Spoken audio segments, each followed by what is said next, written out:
Mga kaibigan, akala natin, simple lang ang buwan, isang malamig na bato na umikot sa mundo. Pero, taano kung sabihin ko sa iyo na may mga itinatago ang nasa mula sa mga misyon ng Apollo? Mga revelasyong hindi mo kailanman inaasahan.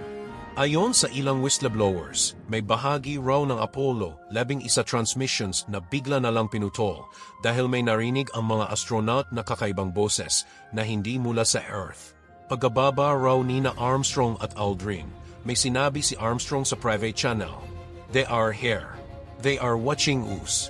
Hindi ito broadcast sa publiko, pero na-record daw ng ilang amateur radio operators sa Australia. Noong 1970, sa isang eksperimento ng Apollo 12, bumagsak sila ng modul sa buwan para sukatin ang reaksyon ng lupa at tumunog daw ito ng parang kampana ng mahigit 1 oras. Parang hungkag o may bakal sa loob. Posible bang hindi natural ang buwan?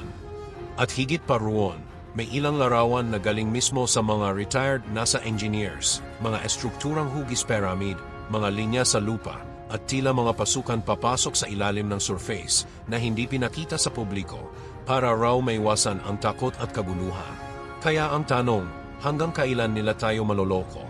Ang buwan na akala nating kaibigan, baka hindi pala natin tunay na kilala. Isa lang ba itong ordinaryong satellite o may mas malalim na dahilan kung bakit ito nariyan?